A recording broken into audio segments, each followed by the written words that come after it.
moi je suis Joris Frigerio, le directeur artistique de la compagnie Les Hommes de Main, une compagnie de cirque contemporain qui est basée dans le 06 et qui est née en 2011 suite à nos études au CNAC, Centre National des Arts du Cirque de Châlons en Champagne, en portée acrobatique en main à main en tant que voltigeur.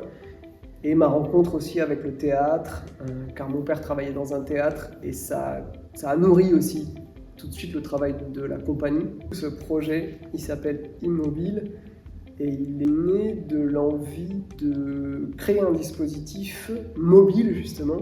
qui décalerait les interprètes et les obligerait à courir, à être happés comme ça par le fil de la vie qui défile sans cesse sur cette machine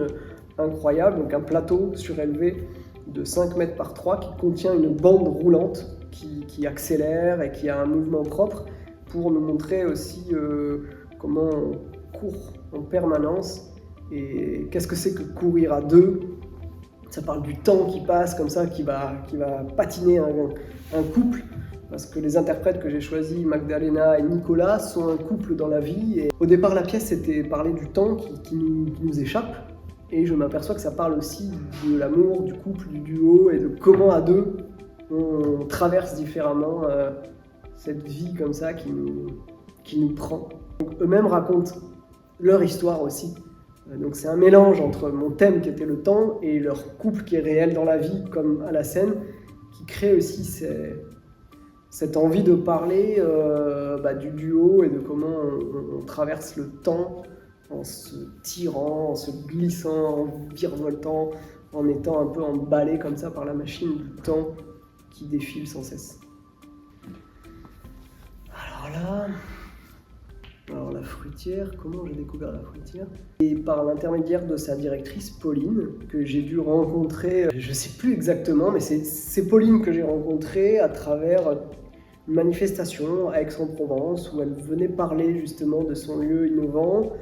Et puis on a commencé à créer quelques liens comme ça, et ensuite je suis venu voir ce qui se passait à la fruitière, et puis je lui ai parlé un peu de notre travail.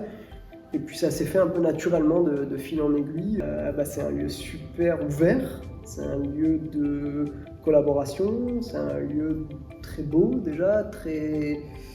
participatif, où on sent qu'il y a une énergie qui pousse à créer et qui est aussi dans quelque chose de doux au niveau des rapports humains, des gens qu'on peut croiser. Moi c'est la sensation que j'en ai, d'être assez tranquille, d'être assez privilégié dans ce magnifique lieu qui crée différents types de projets d'art. C'est un lieu que je trouve très reposant, avec d'autres corps de métier, d'autres gens qui circulent, où il y a plein d'énergies différentes, qui fait que c'est un très beau laboratoire pour venir nous essayer de repousser les limites aussi de notre art. Je remercie infiniment la fruitière de nous donner le privilège de venir travailler, peaufiner la pièce, être dans ce calme absolu pour avancer sur notre proposition qui j'espère sera innovante et séduira le public, en tout cas ouvrira le débat, et elle est faite aussi pour les familles, pour les enfants, parce que c'est ludique, il y a un côté chaplinesque de ce tapis, de cette machine géante. Donc rendez-vous le lundi 12 mai à 19h pour partager surtout l'idée du spectacle vivant, c'est de se retrouver devant une œuvre et d'en parler et de communier et de se parler ensuite. Donc bien sûr que je remercie mon équipe et je remercie surtout la fruitière de l'accueillir. Je le connais parce que le village est connu, mais surtout par l'intermédiaire de la fruitière